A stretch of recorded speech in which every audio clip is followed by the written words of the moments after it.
आज की क्लास है अपनी मेथड ऑफ माइनिंग, है ना। माइनिंग में मेथड ऑफ वर्किंग, ठीक है, कितने प्रकार की वर्किंग होती है ना माइनिंग में, उस विषय में आज अपन देखेंगे। ठीक है, ठीक है, तो अपने शुरू करते हैं। कोयला खान मतलब माइंस कितने प्रकार की होती हैं सब जानते हैं, अंडरग्राउंड और ओपन कास्ट। ठीक है, अंडरग्राउंड माइंस और ओपन कास्ट। ठीक है, फिर भूमिगत खान में कोयला निकालने के कौन कौन से तरीके हैं। ठीक है, अंडरग्राउंड में मतलब कोल्स निकालने के लिए, कोयला निकालने के लिए क्या क्या तरीके हैं। ठीक है, तो कितने तरीके हैं, 2 तरीके, बोर्ड एंड पिलर और लॉन्ग वाल मेथड। ठीक है, पर अपने यहाँ 80% कौन सी मेथड यूज होती है, बोर्ड एंड पिलर। ठीक है, बोर्ड एंड पिलर से ही सबसे ज्यादा कोयला निकाला जाता है। ठीक है ना, बोर्ड एंड पिलर, बोर्ड मतलब गैलरी और पिलर मतलब पिलर छोड़ा है ना, गैलरी और पिलर जिसमें रहते उसी की मेथड बोर्ड एंड पिलर। ठीक है, पूछेगा कि कोयला निकालने के अंडरग्राउंड में कितनी मेथड होती हैं, तो 2 मेथड। ठीक है, बोर्ड एंड पिलर और लॉन्ग वाल मेथड। ठीक है, और आज किस विषय में देखेंगे, आज बोर्ड एंड पिलर के बारे में पूरा देखेंगे सब कुछ, है ना। ठीक है, फिर बोर्ड और पिलर मेथड में कितने तरीके होते हैं। ठीक है, तो बोर्ड एंड पिलर में क्या क्या होता है, पहला डेवलपमेंट और दूसरा डिप्लरिंग। ठीक है, डेवलपमेंट क्या होता है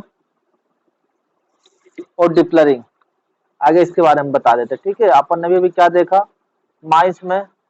ठीक है, माइंस कितने प्रकार की होती है अपनी, 2 प्रकार की, अंडरग्राउंड और ओपन कास्ट। ठीक, फिर अंडरग्राउंड में कोयला निकालने के कौन कौन से मेथड है, तरीके हैं, 2 मेथड है, बोर्ड एंड पिलर और लॉन्ग वाल मेथड। ठीक है, पर अपने यहाँ सबसे ज्यादा कौन सी यूज होती है, board and pillar method he use होती है, क्योंकि लॉन्ग वाल बहुत ही कॉस्टली पड़ जाती है ना, इतना हमने देखा। ठीक है, फिर अब हम क्या देखेंगे कि बोर्ड एंड पिलर कितने तरीके से होता है बोर्ड एंड पिलर में, है ना। बोर्ड पिलर पद्धति में कितने तरीके होते हैं, तो बोर्ड एंड पिलर में क्या क्या होता है, डेवलपमेंट और डिप्लरिंग, 2 चीजें होती है। ठीक है, डेवलपमेंट और डिप्लरिंग। ठीक है, अपने यहाँ, ठीक है, डेवलपमेंट में 20 से 25% ही कोयला निकलता है। ठीक है, जब डेवलपमेंट करते हैं। ठीक है, 70 से 80 मतलब 75 से मान लो 80% कोयला, 90% कोयला कहाँ से निकलता है, जब अपन डिप्लरिंग करते हैं। ठीक है, तो पहले समझ लेते हैं कि डेवलपमेंट क्या होता है और फिर क्या समझेंगे कि डिप्लरिंग क्या होता है। ठीक है, डेवलपमेंट और डिप्लरिंग के बारे में थोड़ा सा देख लेते हैं। ठीक, डेवलपमेंट किसे कहेंगे और डिप्लरिंग किसे कहेंगे। ठीक है, दोनों मेथड के बारे में थोड़ा सा देख लेते हैं। ठीक है, डेवलपमेंट ये होता है कि शाफ्ट या इंक्लाइन के माध्यम से कोल सीम तक पहुंचते हैं। ठीक है, शाफ्ट या इंक्लाइन के माध्यम से कोल सीम तक पहुंचते हैं। ठीक है, आगे दिया भी हुआ है। फिर डीप प्राइज या लेवलिंग, फिर सीम में गैलरी बनाते हुए। ठीक है, यही देखो डेवलपमेंट क्या हुआ कि अपन सरफेस से, डेवलपमेंट सरफेस से अपन क्या करते हैं, जैसे अपना ये है। ठीक है, यहाँ करके यहाँ से गए, ठीक है, फेस चलाए और यहाँ गैलरी और पिलर छोड़ते हुए पूरा आखिरी तक चले गए। ठीक है, जहां तक कोल सीम है वहां तक चले गए। ठीक है, तो ये क्या हुआ, डेवलपमेंट। ठीक है, फिर पिलर को तोड़ते हुए, मतलब पिलर में जो कोयला छोड़े उसको निकालते हुए जब वापिस आते उसको क्या कहते हैं, डिप्लरिंग। ठीक है, समझे, तो सरफेस से लास्ट कोल सीम, जहां तक कोल सीम है। ठीक है, पिलर बना के अपना यहाँ पे बढ़िया पिलर बना बना के छोड़ते और गैलरी बना के चले गए लास्ट तक। ठीक है, फिर जब वापिस आए, है ना, मतलब पिलर को काटते हुए, ठीक है, तो वो क्या हो जाएगा अपना डिप्लरिंग। ठीक है, डेवलपमेंट आया समझ में, जैसे ये अपना ये क्या है। ठीक है, ये कोल सीम है ना, फेस है। ठीक है, तो ये अपना क्या, यहाँ पे सरफेस से अपन इंक्लाइन है, शाफ्ट है। ठीक है, यहाँ से क्या की गैलरी बनाए, है ना, और पिलर छोड़ते हुए। ठीक है, पिलर छोड़ते हुए लास्ट तक गए कोल सीम तक। ठीक है, ये क्या हो गया अपना डेवलपमेंट। फिर उन पिलर को वापस कट करते हुए, ठीक है, पिलर को काटते हुए जब अपन वापस आते हैं तो वो क्या होती है अपनी डिप्लरिंग। ठीक है, अभी ऐसे मोटा मोटा बता दिया, आगे फिर समझाएंगे। ठीक है, तो डेवलपमेंट डिप्लरिंग समझ में आया। डेवलपमेंट करते हो मतलब जब अपन आगे की ओर जाते हैं। ठीक है, पिलर छोड़ते हुए। डिप्लरिंग जब वापस पिलर को काटते हुए अपन वापस आते हैं तो अपना क्या होता है, डिप्लरिंग होता है। ठीक है, फिर डिप्लरिंग कितने तरीके से होती है, डिप्लरिंग की कौन, डिप्लरिंग 2 तरीके से की जाती है, 2 मेथड होती है डिप्लरिंग की, केबिंग विधि और स्टोइंग विधि। ठीक है, केबिंग और स्टोइंग क्या होता है, इसके विषय में थोड़ा सा देखेंगे, ठीक है। केविंग मेथड किसे कहते हैं, स्टोइंग मेथड, ठीक है।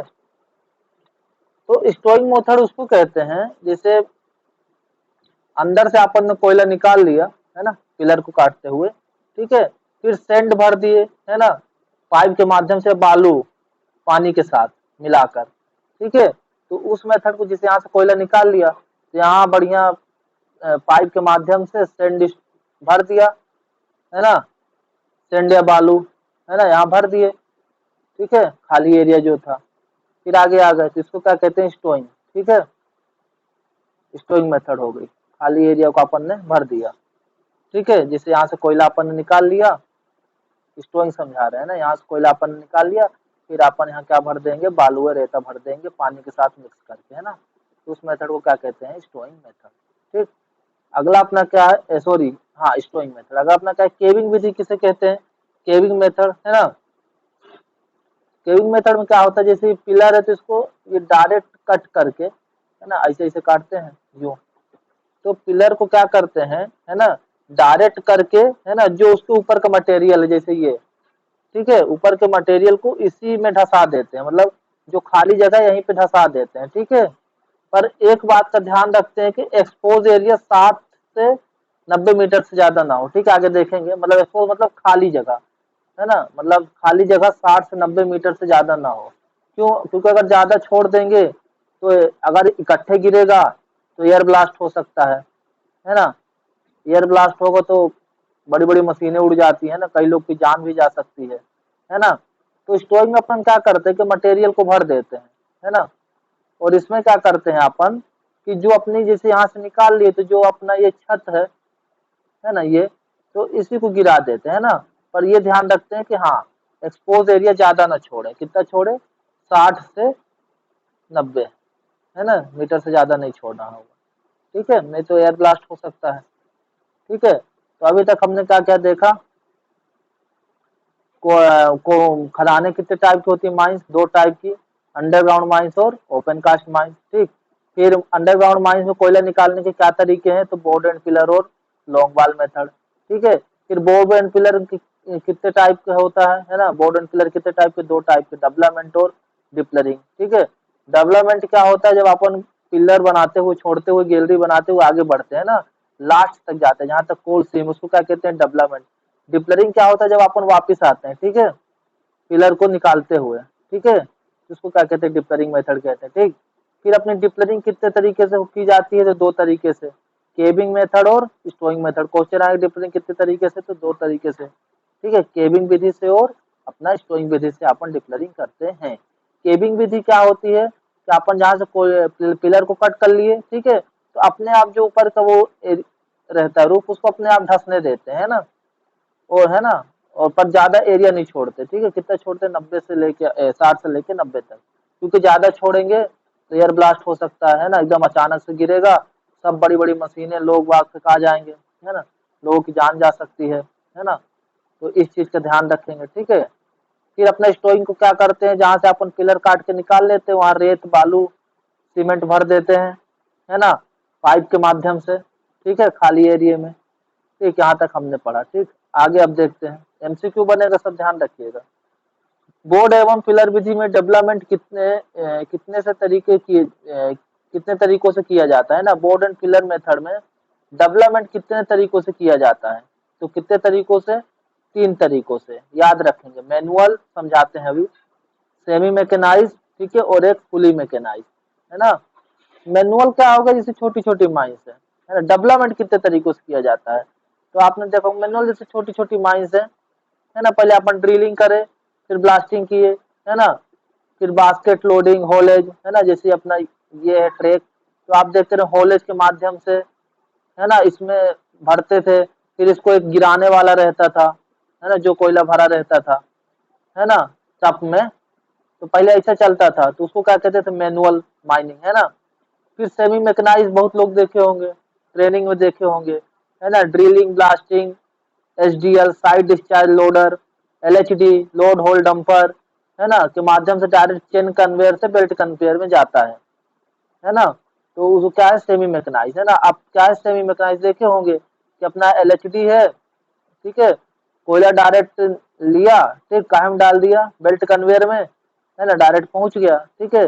पहले क्या था, और किस तरीके से करते थे, मैनुअल तरीके से, मैनुअल में अपना टब है, टब में लोड करे, फिर जहाँ पे अनलोडिंग पॉइंट है वहां पे ले जाके एक आदमी इसको क्या करता था, अनलोड करता था, यूं टब बने टब, है ना, ऐसे, ठीक। ये दो तरीके हुए, ठीक है। फिर अपना क्या है, चेन कन्वेयर बेल्ट कन्वेयर में क्या अंतर है, तो अपना क्या रहता है कि जैसे ये पहले जैसे एलएचडी है ना, लाया अपना कोयला, है ना, एचडी का एचडीएल हो गया, साइड डिस्चार्ज लोडर, तो पहले चेन कन्वेयर में डालता है, फिर चेन कन्वेयर से कहाँ में जाता है, बेल्ट कन्वेयर में, है ना, ये हो गया, ठीक है। फिर अपना एक क्या है, मैकेनाइज माइंस, ठीक है। मैकेनाइज माइंस में क्या क्या आएगा, कंटिन्यूअस माइनर, है ना, इसमें ना ड्रिलिंग करना करता ना ब्लास्टिंग करना पड़ता, ठीक है, डायरेक्ट कोयला को निकाल लेते हैं, ठीक है।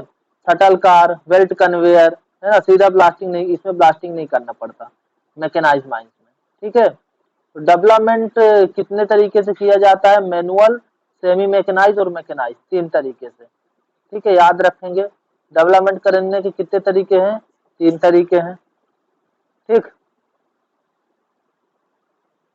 यहाँ तक हमने पढ़ा, ठीक।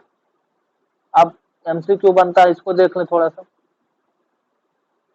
बोर्ड एवं पिलर विधि किन किन परिस्थितियों में उपयुक्त है ना, मतलब बोर्ड एंड पिलर मेथड कहाँ कहाँ लाभकारी है, कहाँ कहाँ कर सकते हैं, ठीक है, सब जगह नहीं कर सकते हैं, ठीक है।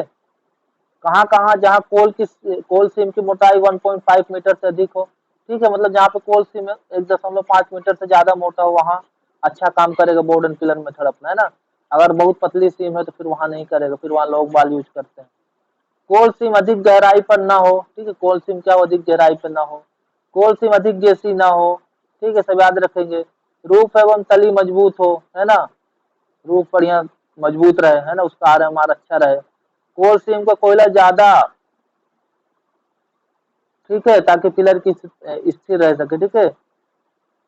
ज्यादा नर्म ना हो, ठीक है, कोल ज्यादा नरम ना हो भाई, जो ना जल्दी से गिरे नहीं, ठीक है।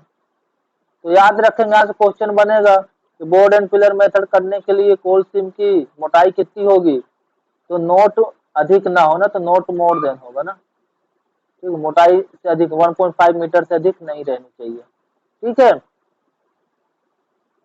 फिर यहाँ दिया हुआ लाभ वगैरह, बोर्ड एंड पिलर करने का लाभ है, ये तो आप लोग देख लेंगे।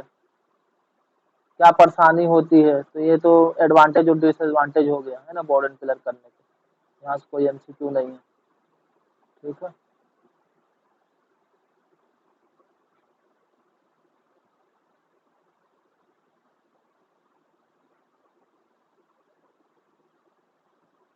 बोर्ड एवं पिलर खान में डेवलपमेंट और डिप्लरिंग किससे, ठीक है, डेवलपमेंट किससे कहते हैं, अभी आपको बताया क्या है डेवलपमेंट, एक बार और देख, सीम तक इंक्लाइन या शाफ्ट खोद कर, है ना, इंक्लाइन या शाफ्ट के माध्यम से कोयले का कुछ भाग ठोस छोड़कर सीम में गैलरी, डीप लेवल, यही सब, है ना।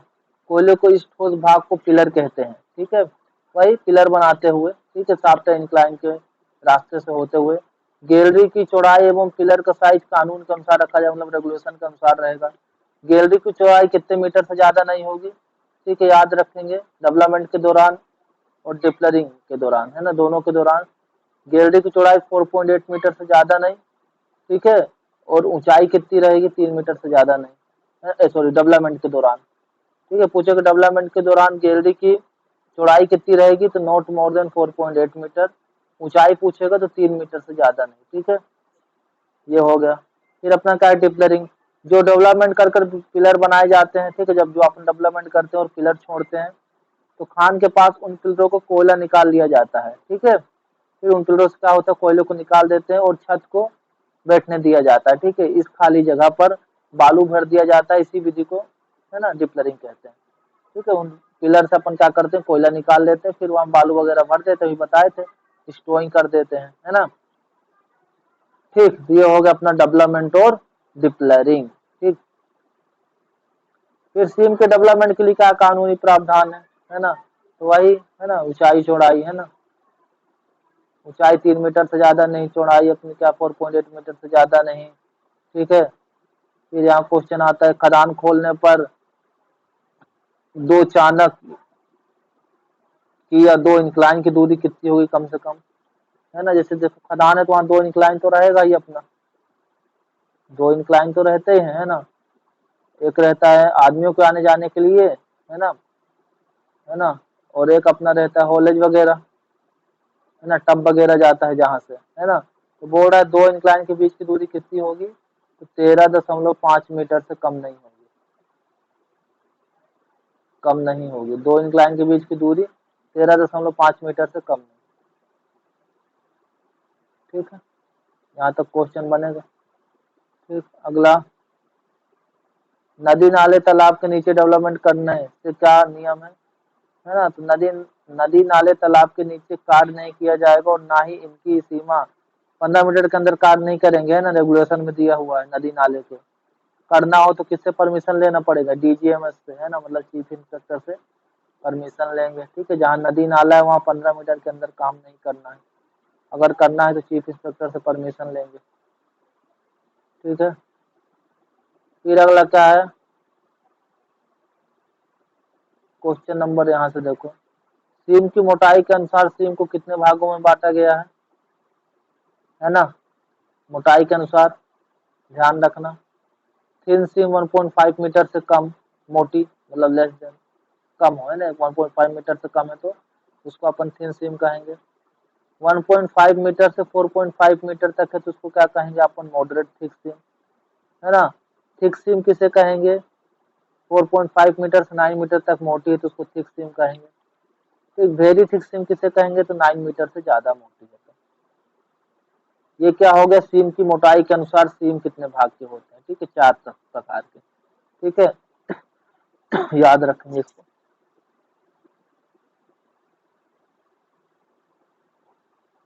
अगला देखते हैं, गहराई के आधार पर सीम का क्या नाम होता है ना। तो गहराई के अनुसार सीम के निम्नलिखित नाम होते हैं। कम गहराई वाली सीम को क्या होगी, सेलो सीम किसे कहेंगे, जो 150 मीटर से कम गहरी है। ठीक, पहली बात। मॉडरेट डीप सीम किसे कहेंगे, गहराई के अनुसार जो 150 से ज्यादा और 450 से, है ना, 150 और 450 के बीच में। ठीक, गहरी सीम किसे कहेंगे, डीप सीम 450 मीटर से ज्यादा तो उसको क्या कहेंगे, गहरी सीम। ठीक है, फिर ग्रेडियंट के अनुसार सीम को क्या कहते हैं, है ना। तो जो 11 में 1 ढाल से कम, मतलब 1/11 है ना, तो उसको कौन सी सीम कहेंगे, फ्लैट सीम। ठीक है, 1/3 है उसको कौन सी सीम कहेंगे, इंक्लाइन सीम। 3 से 2 है, ठीक है, 3/2 है तो उसको स्टीप स्टीप सिम। 2/1 है तो उसको क्या कहेंगे, वेरी स्टीप सिम, है ना, अधिक झुकी हुई सिम, झुकी सिम। ठीक, ये सब क्वेश्चन है, लिख लेंगे। ठीक है, फिर अगला, दो डिस्ट्रिक्ट के बीच बेरियर कितना होना चाहिए।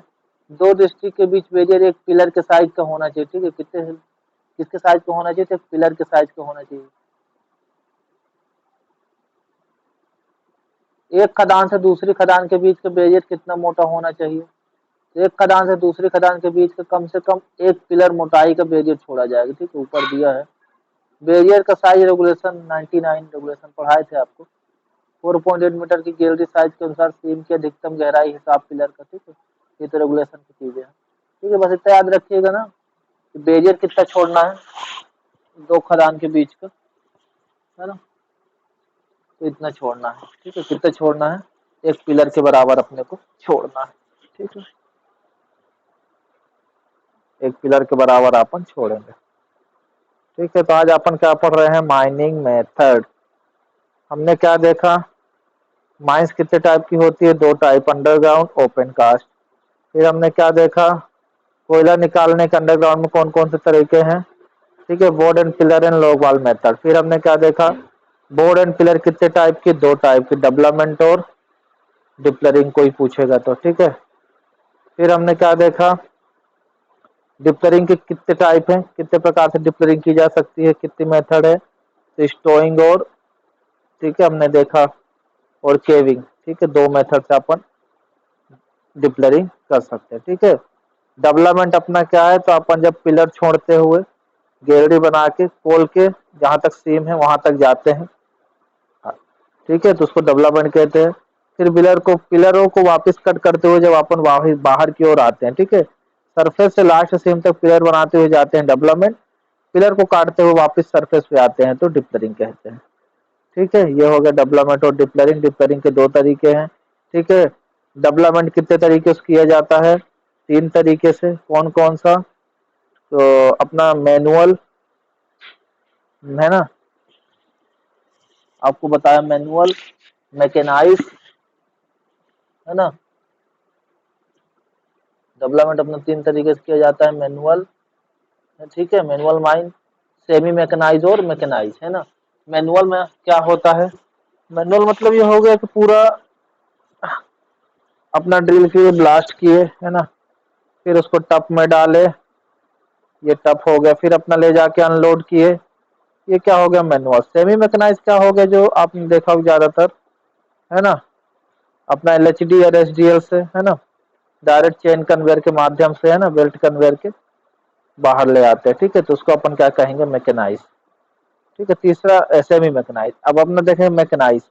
मैकेनाइज में क्या क्या आता है? जैसे कंटिन्यूअस माइनर, है ना, ठीक है, शटल कार।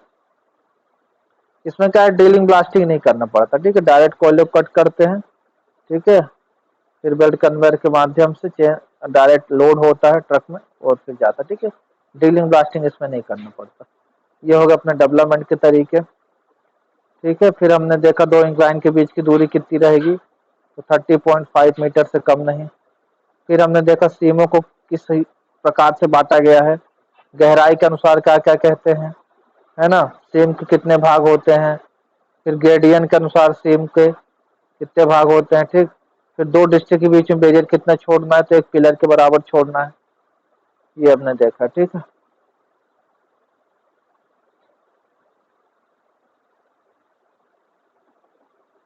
पैनल किसे कहते हैं, इसको भी देख लें थोड़ा सा।